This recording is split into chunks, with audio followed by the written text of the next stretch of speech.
transición, una breve reflexión sobre las tentaciones del Señor que están en el capítulo 4, versículos del 1 al 11 del Evangelio de Mateo.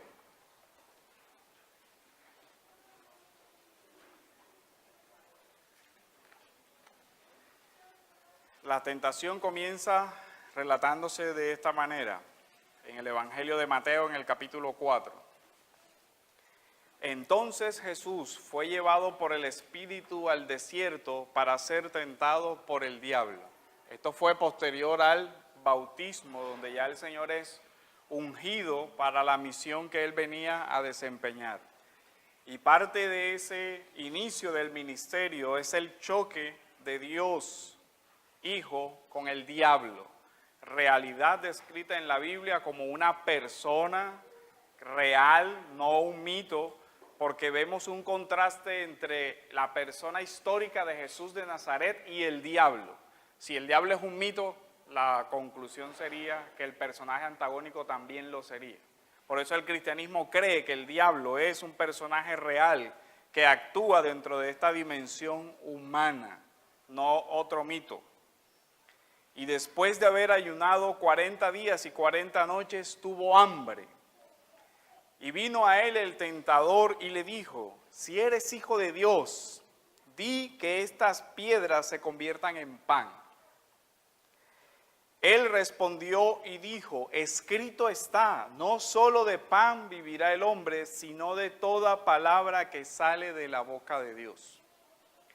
Entonces el diablo le llevó a la santa ciudad y le puso sobre el pináculo del templo y le dijo: si eres hijo de Dios, échate abajo, porque escrito está: a sus ángeles mandará acerca de ti, y en sus manos te sostendrán, para que no tropieces con tu pie en piedra alguna. Le cita el Salmo 91, versículo 1. El diablo conoce bien la Escritura. De hecho, el profesor Solovit, en su texto que se llama El Anticristo, hace una metáfora y dice que el diablo, el anticristo, es un eminente doctor de exégesis graduado de Tubinga. El mal manejo de la exégesis bíblica y de la interpretación bíblica puede originar un daño terrible a la iglesia. Y el diablo es experto en torcer la palabra de Dios para destruir a la iglesia. Una mala predicación, una mala interpretación de la Biblia es una obra directa del propio diablo para tentar y destruir. Otra vez le llevó al diablo a un monte muy alto y le mostró todos los reinos del mundo y la gloria de ellos. Y le dijo: todo esto te daré si postrado me adoras. Entonces Jesús le dijo: vete, Satanás, porque escrito está: al Señor tu Dios adorarás y a Él solo servirás. Entonces el diablo le dejó y he aquí vinieron los ángeles y le servían. Entonces en el sermón de hoy vamos a ver el tema de no solo de pan vive el hombre, lo esencial de la palabra de Dios en la vida personal y en la vida eclesial para soportar las tentaciones que como personas afrontamos y a nivel eclesial también afrontamos.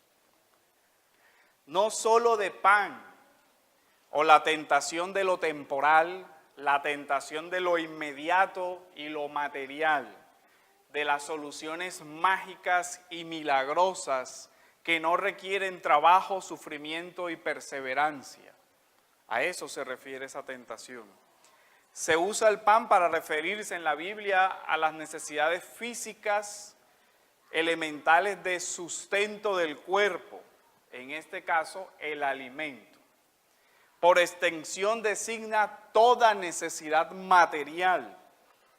Si bien es cierto, son necesidades legítimas, la tentación está en reducir el sentido de la vida del hombre a solo lo material, asumiéndose una visión materialista de la vida que no da lugar a conocer la realidad como es en su totalidad es decir, excluyendo la realidad de lo espiritual como también algo real. Este reduccionismo que desconoce la realidad de Dios, el Espíritu Santo, la palabra de Dios, Jesús y sus ángeles, en el relato de la tentación está en oposición a la maléfica persona del diablo y a sus tentaciones, y a la forma como él tuerce esa realidad para que el hombre quede dependiendo de su dimensión corporal y reducir así el hombre o reducir la vida del hombre a solo lo temporal, lo inmediato y lo que pasa. Por eso el Señor dice, no solo de pan, sin desconocer que el elemento material, el pan, es necesario para la vida, no reduce la vida a una sola de las dimensiones, como lo hace el diablo. ¿Tienes hambre? Come, porque eso es lo único importante. Y note cómo el diablo va utilizando la misma palabra de Dios, descontextualizada, cercenada, manipulada, para convertirla en un instrumento de engaño y de tentación. Note lo delicado del tema. El instrumento que Satanás está utilizando aquí para tentar al Señor es su misma palabra. Escrito está, mandará a los ángeles y hará esto y lo otro. Y el Señor le responde con la palabra, y de nuevo el diablo responde con la palabra, pero también dice en otra parte, escrito está. Entonces vemos aquí cómo ese descontextualizar y manipular la palabra de Dios hace parte de esa antigua estrategia de Satanás. No está haciendo aquí nada nuevo, está haciendo aquí lo mismo que sucedió en el huerto, ¿se acuerdan? Pero ¿acaso Dios les dijo? Bueno, Dios les dijo eso porque Él no quería que ustedes tuvieran una vida eterna. Él les dijo que el día que comieran de esto, de este árbol, morirán. Pues es mentira. Él lo que no quiere es que ustedes tengan una vida como la que Él tiene. El eje del Satanás siempre ha sido destronar la santa palabra de Dios que expresa la voluntad real y personal de Dios. La Biblia no es un texto inspirado. La Biblia no es un documento en el que puedas confiar. Y tú vas a regir tu vida por ese texto antiguo, viejo y obsoleto. ¿Qué te pasa? Estamos en el siglo XXI. ¿Le suena familiar? Creo que muchos hemos escuchado ese discurso más de una vez. Pues detrás de esa expresión se esconde la realidad de Satanás. El propio diablo hablando. Y ese ha sido su discurso desde el principio.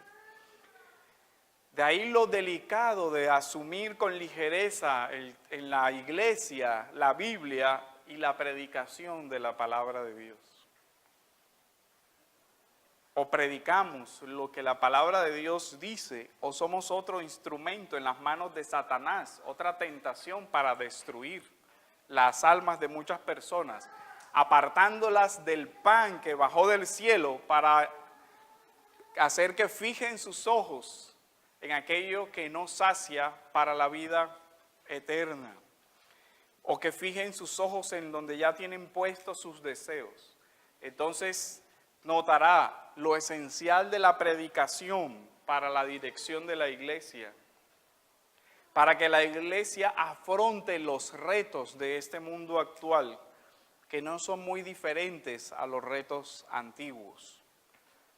Por esto se hace necesaria una predicación bíblica de la palabra de Dios, pero también hay una responsabilidad de nosotros a nivel personal y de la iglesia como cuerpo de Cristo, y es de escuchar con discernimiento esa palabra de Dios.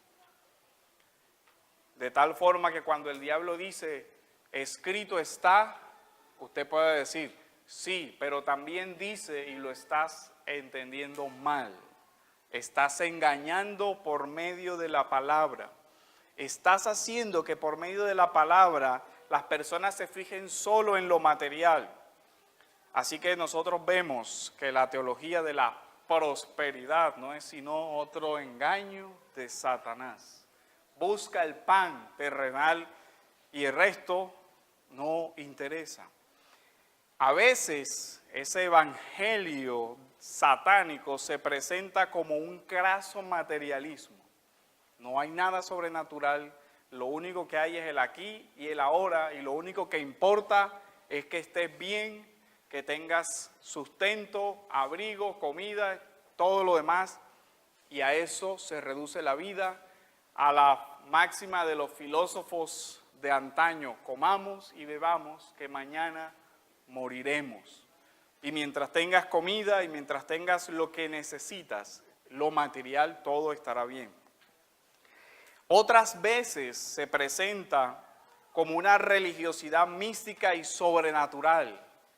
Convierte las piedras en pan. Y ahí viene el discurso del milagro, lo espectacular, lo sobrenatural, lo místico, la experiencia, los sentidos, todo lo demás. La predicación del diablo con relación al pan es la predicación de la autosatisfacción.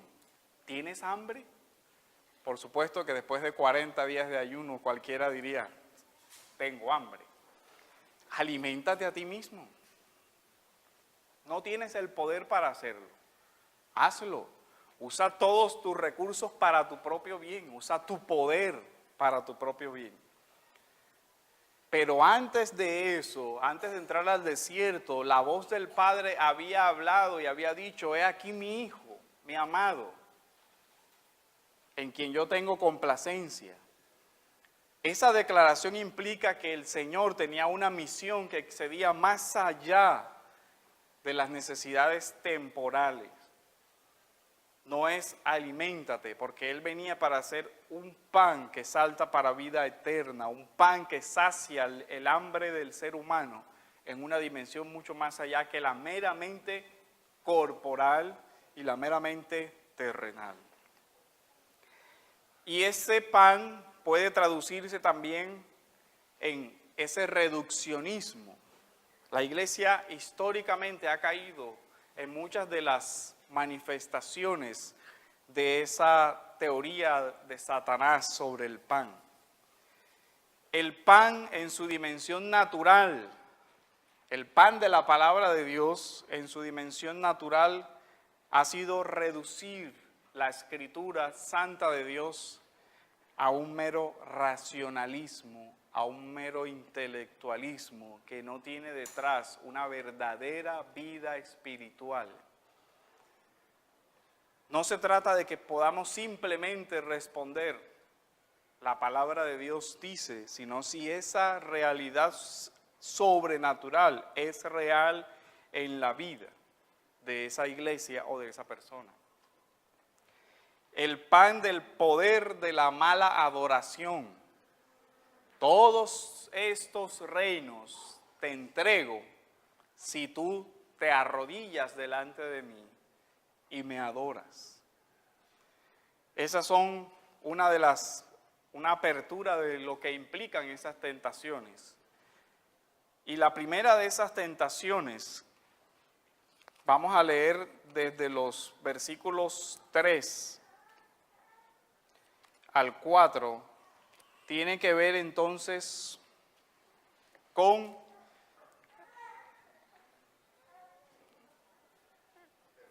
dice, vino a él el tentador y le dijo, capítulo 4, versículo 3 de Mateo,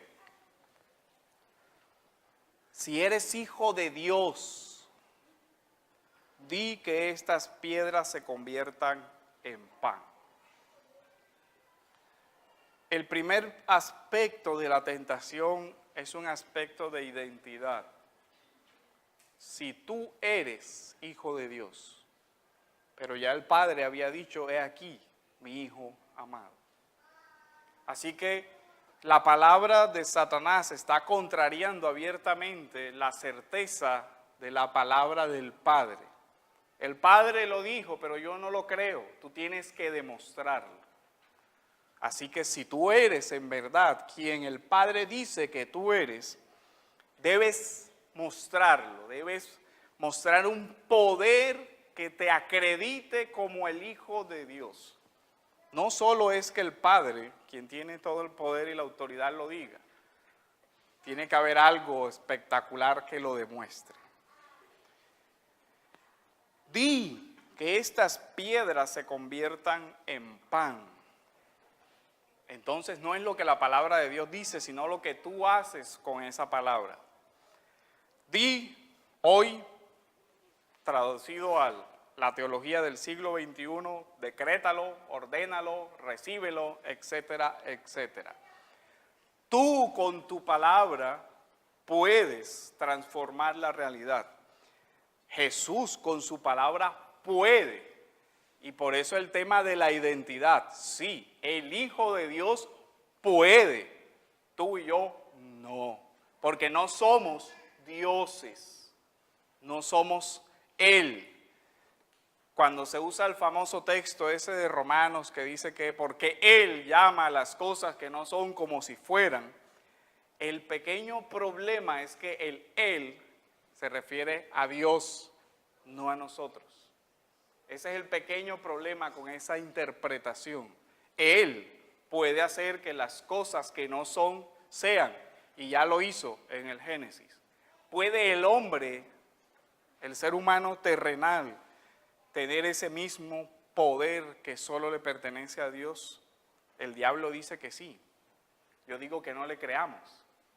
Y lo digo con muchas razones, porque la misma Biblia dice que Él es padre de mentira y es mentiroso desde el principio.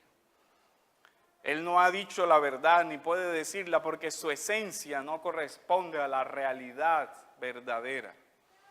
Pero hoy se sigue diciéndole a la gente, distorsionándole la identidad. Dios tiene la imagen de, si el león tiene un hijo, es un leoncito. Si Dios tiene un hijo, es un diosecito. Entonces nosotros somos pequeños dioses. Sí, eso en boca de Satanás es lo que él dice. Y ese la primera distorsión y la primera tentación es distorsionar la identidad. Nuestra propia identidad. Somos hijos, somos siervos no soberanos. Dios por su palabra puede ordenar lo que Él en su decreto ha establecido que ordenará. Nosotros debemos sujetarnos a esa voluntad de Dios. Es por la palabra de Dios que todas las cosas subsisten. Solo Dios es quien ordena y decreta. Solo el pan que descendió del cielo es el que tiene esa autoridad para hacerlo.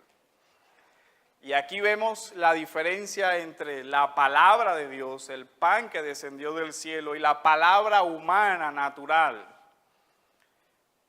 expresada en intelectualismo, materialismo, misticismo, relativismo y cualquiera de los otros ismos que se nos ocurra por ahí. Pero todas esas son distorsiones de cómo la palabra de Dios describe la realidad. Y eso es lo que Satanás hace. El ataque de Satanás es: no te sujetes a la voluntad del Padre, haz lo que tú quieras, satisface tus necesidades aquí y ahora, usa tu poder para ti, no importa el plan que venga después ni la misión que tengas, no, nada de eso. Simplemente satisface la necesidad inmediata. ¿Tienes hambre? Come y punto. Si eres hijo de Dios, el tema de la identidad, ¿saben dónde vuelve a aparecer? En Mateo 27, 40. Y se presenta como de nuevo como una tentación.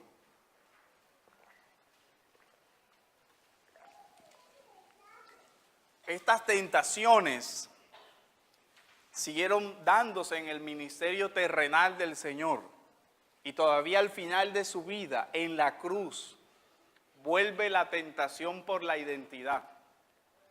Y la gente alrededor de la cruz dice, pero si eres hijo de Dios, bájate de esa cruz.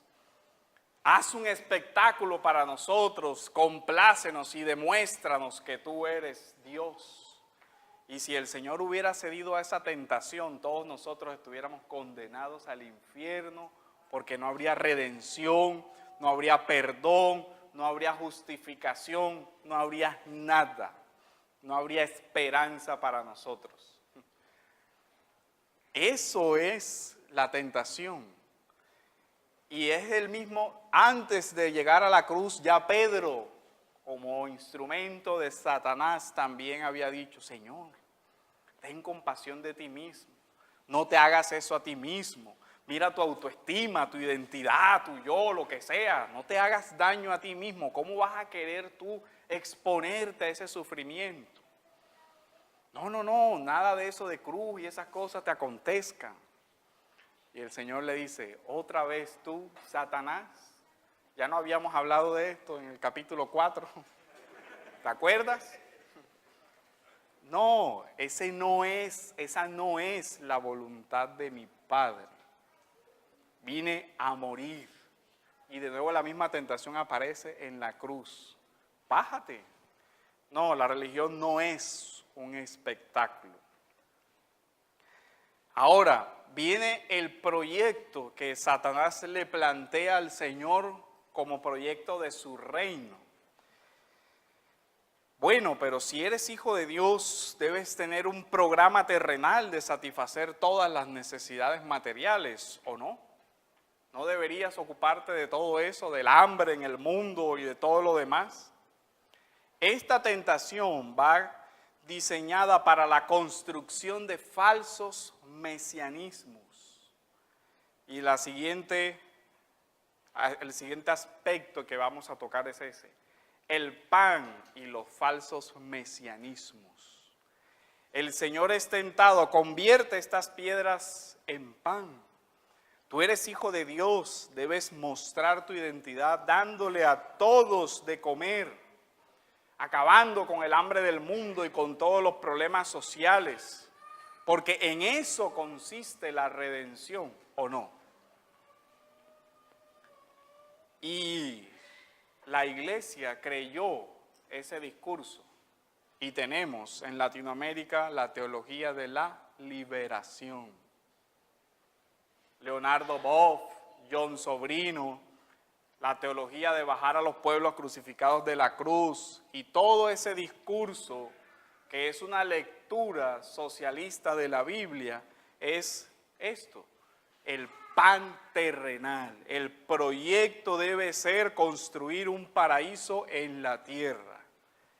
Es la versión religiosa de todo esto, pero también tenemos visiones que se consideran seculares, pero que no son tan seculares como se piensa. La tentación no era solo convertir el pan terrenal. Quiero leerles un comentario. ¿Qué es lo más trágico?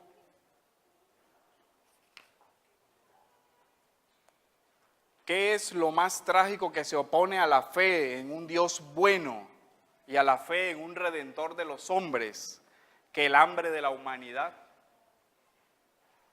A la pregunta por el mal, ¿no es esa una objeción contra Dios? Pero si Dios es bueno, ¿por qué existe el mal en el mundo? Si Dios es bueno, ¿por qué existe el hambre en el mundo? Y el primer criterio para identificar al Redentor ante el mundo y por el mundo no debe ser que le dé pan y acabe con el hambre de todos. ¿No podría ser ese un buen criterio, que acabara con el mal en el mundo? Y alguno podría incluso argumentar: cuando el pueblo de Israel vagaba por el desierto, Dios lo alimentó con el pan del cielo, el maná. Se creía poder reconocer entonces la imagen mesiánica. Cuando viniera el Mesías debería dar pan. ¿No debería y debe el Salvador del mundo demostrar su identidad dando de comer a todos? No es el problema de la alimentación del mundo y más general, los problemas sociales, el primero y más auténtico criterio con el cual debe confrontarse la redención. ¿Puede llamarse redentor a alguien que no responda a este criterio? El marxismo ha hecho precisamente de este ideal su centro de su promesa de salvación. Habría hecho que el hambre fuera saciada y que volviéramos al desierto. ¿Es ese el proyecto del Señor? Esa es la pregunta. Ahora, el pan es importante, la libertad es más importante, pero lo más importante de todos es la fidelidad a Dios y una constante adoración jamás traicionada. Alfred Dell dijo eso, quien fue ejecutado por Hitler, precisamente por no arrodillar la iglesia frente a un régimen que se proponía como otro mesianismo. Y la iglesia debe rechazar cualquier tipo de esos mesianismos, sean religiosos, sean políticos. Ahora, ¿pero qué debe hacer la iglesia frente a esto? En este mundo nosotros debemos oponernos a todas las filosofías que hagan una propuesta de pan solo terrenal. Pero, ¿qué hace la iglesia frente a la verdadera necesidad que hay? La iglesia llama ante todo a la obediencia a la palabra de Dios. ¿Por qué? Porque solo donde hay una fiel obediencia a la palabra de Dios, crecen los sentimientos que permiten a una persona tener misericordia y ayudar. Por eso, ahora el Señor sí respondió a esas necesidades, pero hay que tener mucho cuidado. Jesús sí podía convertir las piedras en pan, sí podía hacerlo, Él tenía el poder para hacerlo. El tema es cómo se interpretaría ese milagro. De hecho, ni siquiera era el tema del milagro, porque Jesús sí multiplicó panes, ¿se acuerdan? Juan, en el capítulo 6,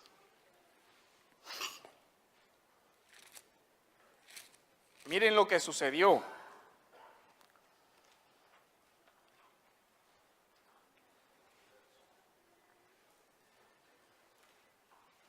Desde el versículo 5, Juan capítulo 6, desde el versículo 5 hasta el 15.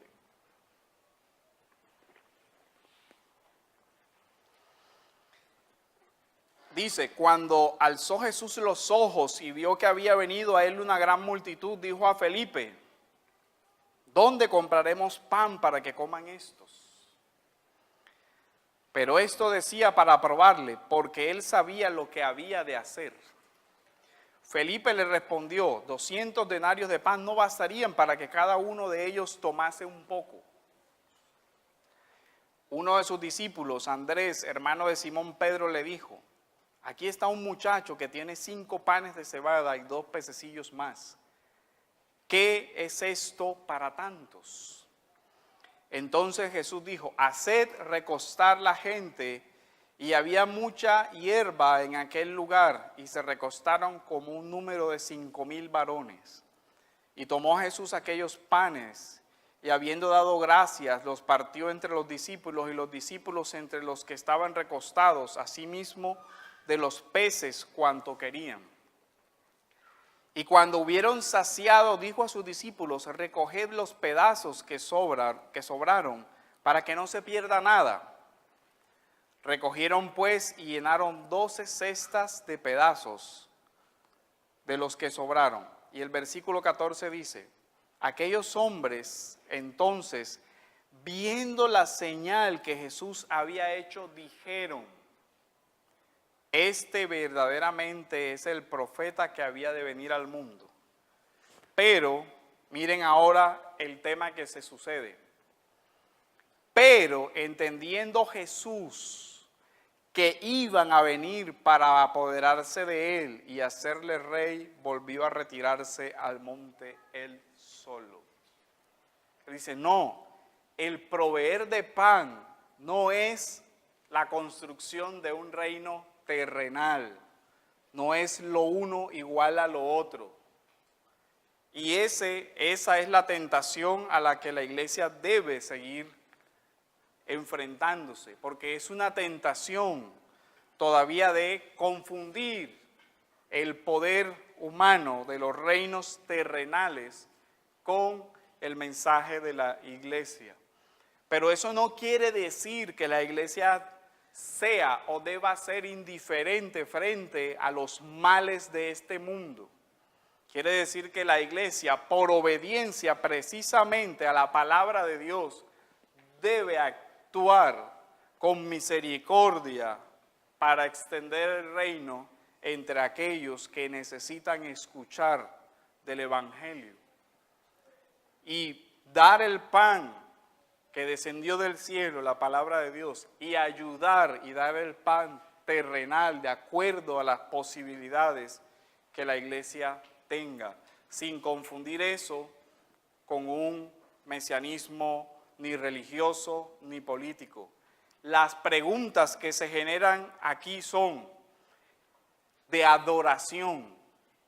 ¿Cómo vamos a responder a la palabra de Dios? ¿Con absoluta fe y obediencia? ¿O comenzaremos a distorsionarla y adaptarla como el diablo?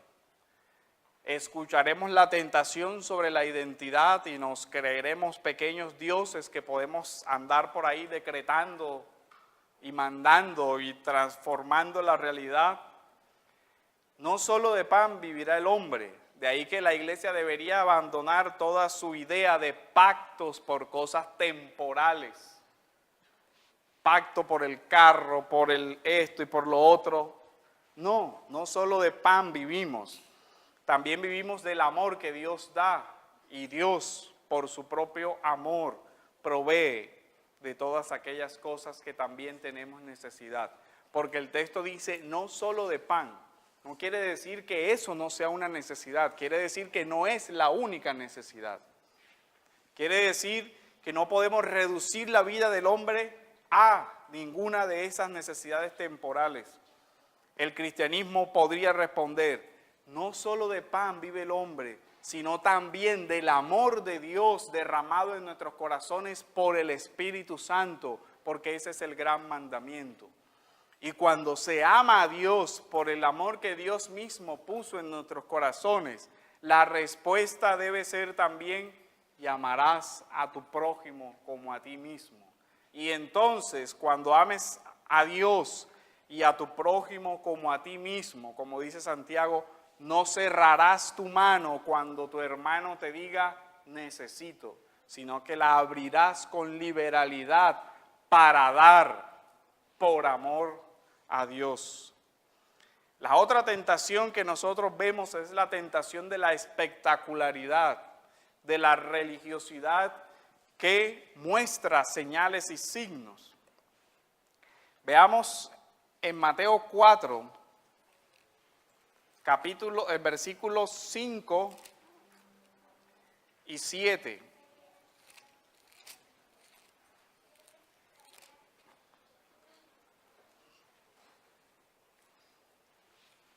Dice: entonces el diablo le llevó a la santa ciudad y le puso sobre el pináculo del templo y le dijo: si eres hijo de Dios, échate abajo, porque escrito está: a sus ángeles mandará acerca de ti, y en sus manos te sostendrán para que no tropieces con tu pie en piedra.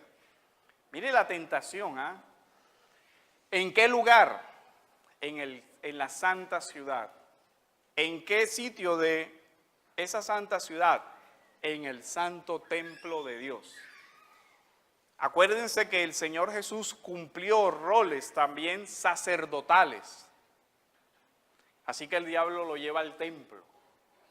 Tú eres el sacerdote, demuestra tu identidad. Otra vez el tema de la identidad. Demuestra quién eres.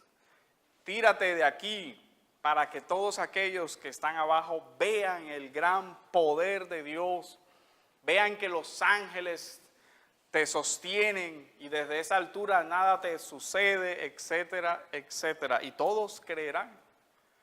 Lo mismo que las palabras de la cruz. Bájate de la cruz, y creeremos. Ahora, ¿son esas las señales que producen fe en el corazón del hombre? Más adelante el Señor en los evangelios resucita a Lázaro. ¿Y qué pensaron los fariseos? Hay que matarlo para que nadie se dé cuenta que lo resucitó. Así que no son esas señales las que convierten el corazón del hombre, porque el corazón del hombre puede planear, bueno, hay que acabar con la prueba, matemos al resucitado. Y somos capaces en nuestra incredulidad de eso y más. Pero la tentación aquí es: muestra tu poder para el Señor. Y para nosotros podría ser un rechazo a toda diligencia, a toda prudencia humana. Échate abajo, pasa la calle sin mirar, no vayas al médico, no tomes tus medicamentos, Dios te sanará sin importar tu irresponsabilidad y que tú no hagas nada. Todavía el diablo sigue susurrando esa idea de lo milagroso y lo sobrenatural. Tienes cáncer, confiésate sana y no vayas al médico. Parece cosa de chiste, pero en Estados Unidos una pareja, una familia fue encarcelada por omisión a socorro porque su hijo era diabético y por la fe no le dieron la insulina y el niño se murió. Y los padres terminaron en la cárcel y el niño muerto por ese evangelio de la superfe. Y eso es real.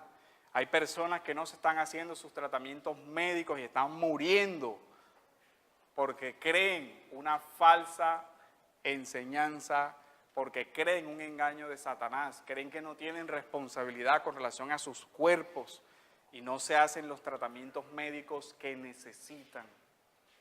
Y ese es el propio diablo, destruyendo vidas. Hoy sigue haciendo eso. O también está el aspecto de la santa ciudad, el templo. Hay que hacer de lo religioso un espectáculo que todo el mundo quisiera venir a ver. Tírate, haz algo espectacular, qué sé yo, payasos, danza, cualquier otra cosa.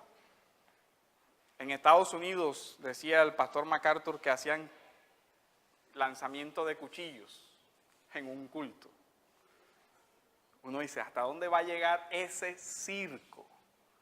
Por favor, lucha en lodo, no sé qué, en los cultos. ¿Hacia dónde va a llegar el afán por la espectacularidad? Para llamar la atención. Tírate, haz un milagro para que impresiones. Y miren que eso no es solo ahora. Satanás sigue con esa misma tentación en todo el evangelio. Y los fariseos cuando aparecen, ¿pero qué señal haces tú para que te creamos? ¿Cuál es lo espectacular aquí? ¿Cuál es lo sobrenatural aquí? Haz algo. Dice, esta generación perversa y maligna, señal no le será dada. Dice, solo la señal de Jonás, la señal de la resurrección. Pero ese falso evangelio dice, venga la jornada de milagros, de sanidades y de no sé qué, y Dios hará cosas maravillosas delante de ustedes. Vengan a ver y no se lo pierdan. ¿Cuál función que se anuncia? ¿Cuál función de circo que se está haciendo propaganda? Y usted ve el cartel, vaya porque viene fulanito de tal. Lo importante no es la palabra, sino el que viene. Y todo eso se está viendo y ahí vemos el peligro de la superficialidad. Pero ¿cómo responde el Señor? No tentarás al Señor tu Dios. No tentarás al Señor tu Dios. Y acuérdense que ese texto también está en el capítulo 16 del Éxodo, donde el pueblo pide maná como una tentación a Dios también. Y el Señor le responde y dice, les daré pan hasta que les salga por las narices.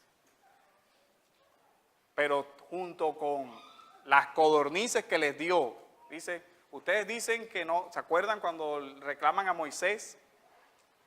El Señor nos ha sacado de allá de Egipto, donde estábamos súper cómodos, Una definición extraña de esclavitud, pero bueno.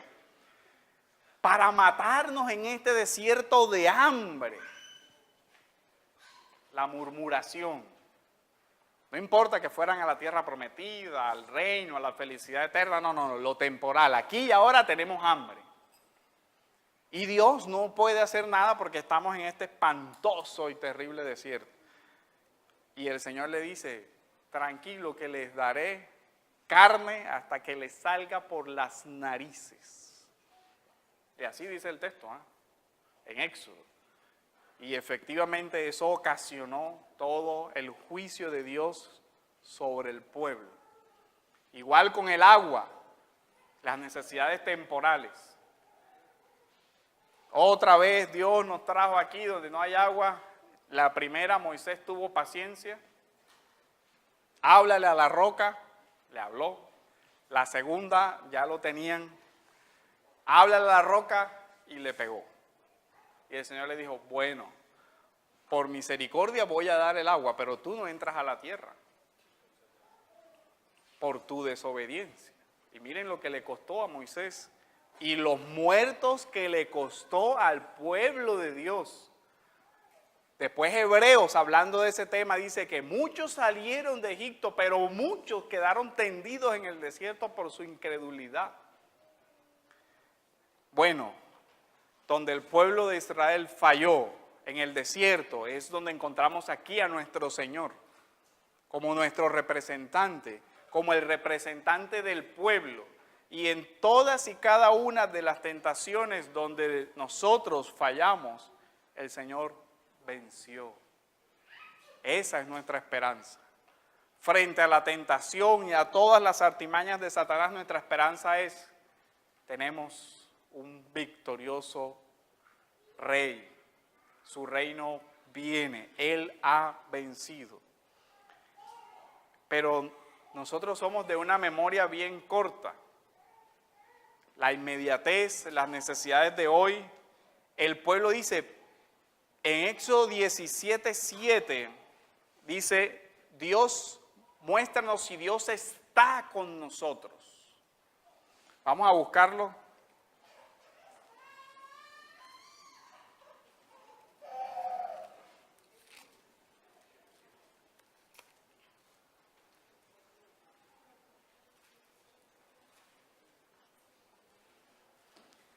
Y llamó el nombre de aquel lugar Masac y Meribat por la rencilla de los hijos de Israel y porque tentaron a Jehová diciendo, ¿está pues Jehová entre nosotros o no?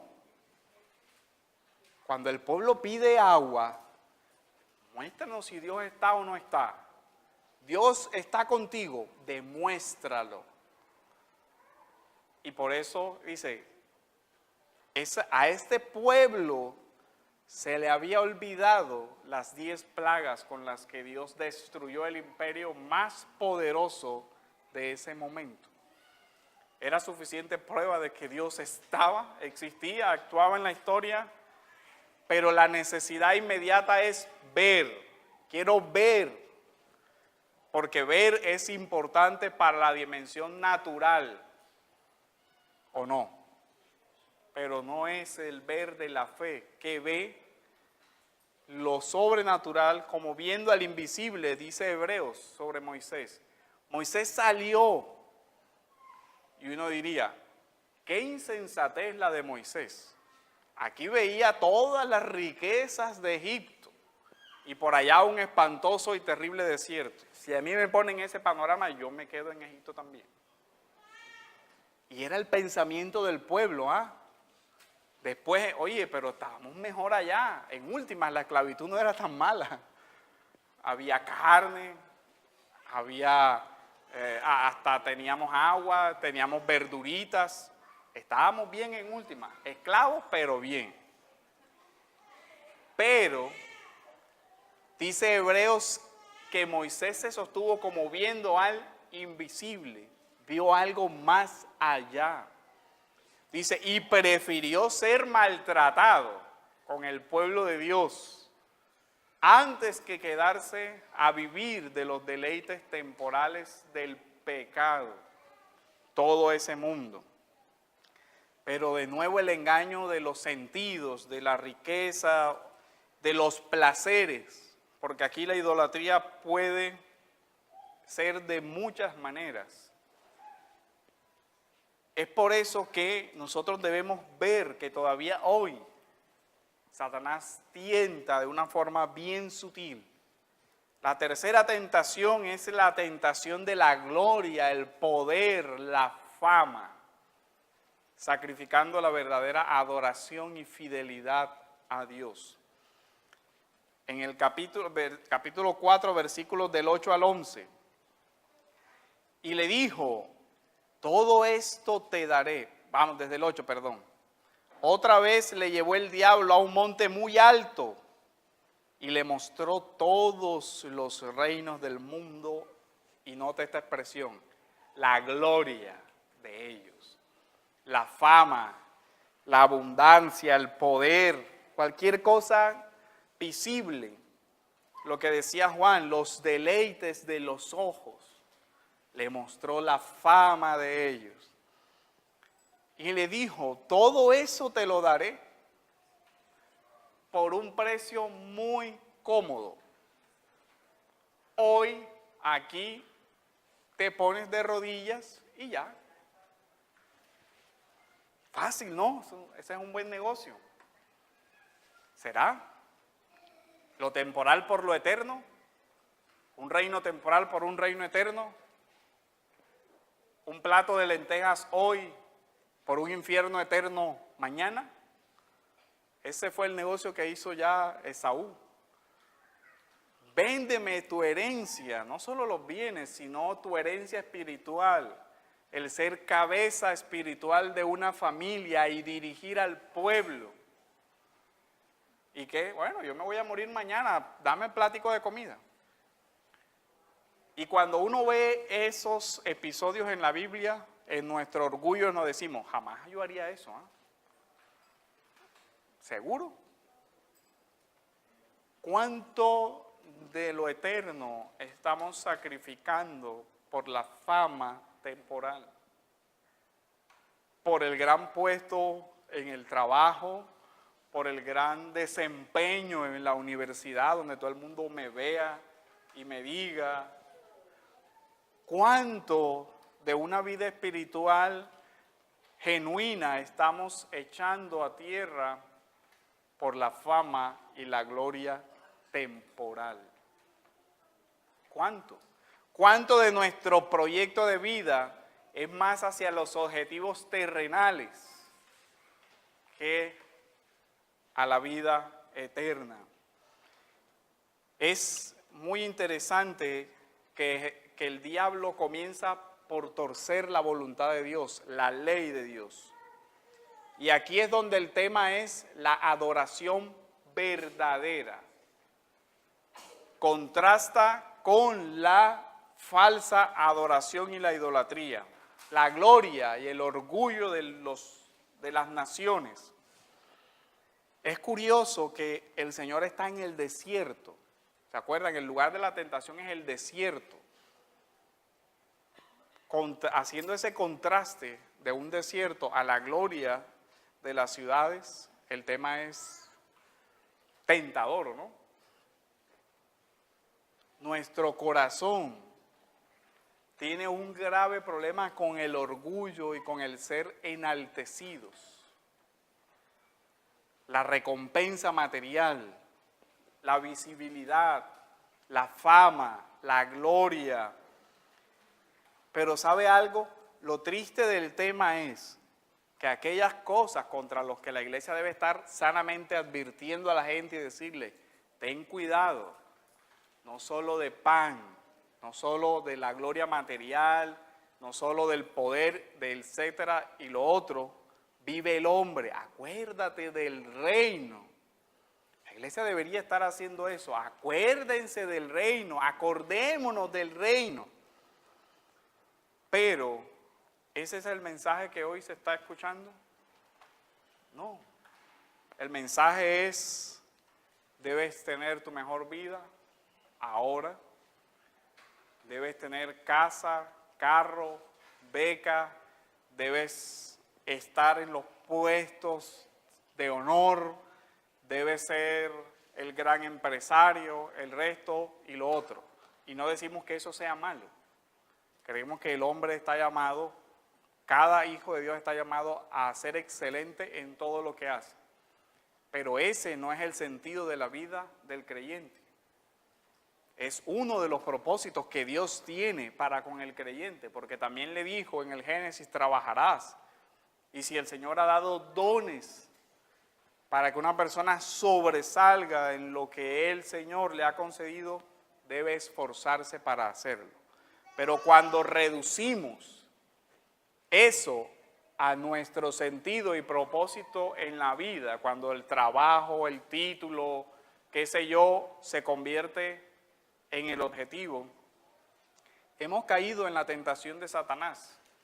Los reinos de la tierra serán míos.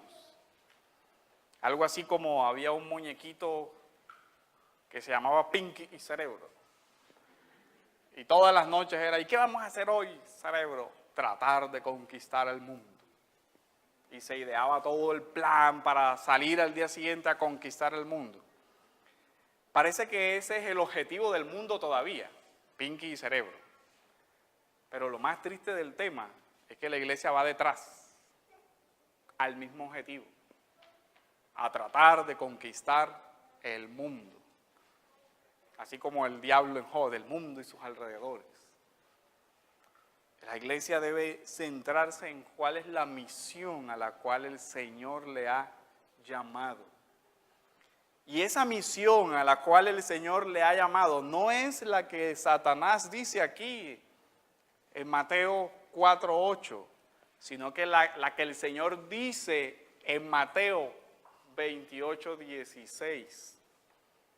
Y toda potestad me ha sido dada, no por el diablo, sino por mi Padre, entre otras cosas, porque el diablo no podía tampoco dar lo que no tenía, porque el diablo no es dueño de los reinos de este mundo.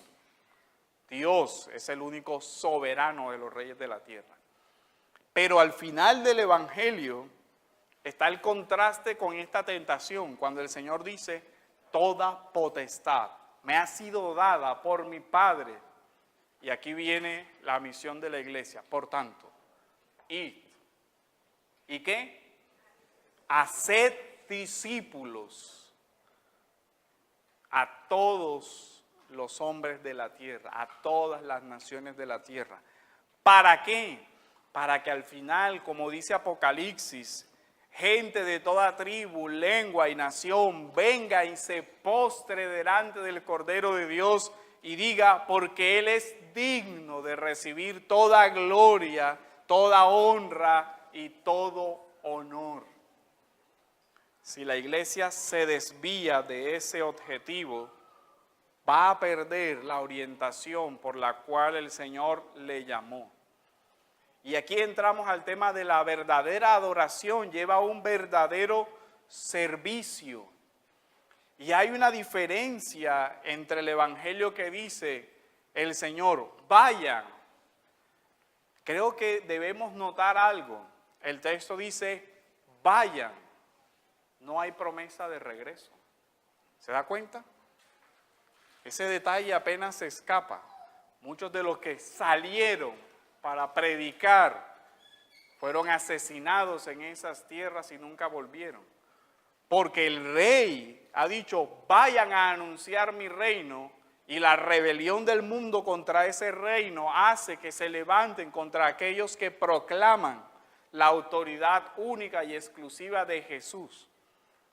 De tal forma que muchos son muertos por causa del evangelio.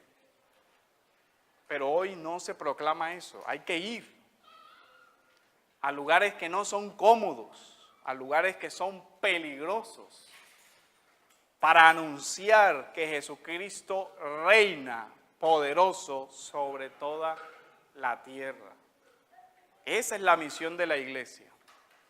Por eso es que nosotros debemos luchar. Eso hace parte de nuestra adoración y de nuestro servicio. Y el instrumento que debemos usar es la palabra de Dios.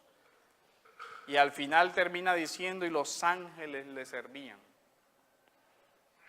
Y aquí la palabra servir es diácono. También la iglesia debe ponerse a los pies de Jesús y servirle. ¿Cómo? Como Él lo ha ordenado en su palabra. Si eres creyente, debes enfrentarte cada día a todas estas tentaciones, centrado en la palabra de Dios. Si no eres creyente, lo más probable es que en alguna de todas esas ideas falsas de una esperanza o terrenal o de un misticismo religioso lejos de la palabra, estás esclavizado. Tendrías o tienes que arrepentirte para que puedas entrar y ver realmente el reino en su dimensión verdadera. Y el mensaje del reino te llama a que posiblemente tendrás que abandonar muchas posesiones terrenales. Aquí no te decimos tendrás casa, carro y beca. Te decimos, es posible que por causa del reino de los cielos seas despojado de tus bienes, de tus casas, de tus posesiones y hasta de tu vida. Pero es un reino que es eterno y que cualquier pérdida temporal no se compara con la gloria eterna que hemos de heredar cuando el Rey eterno vuelva. Amén.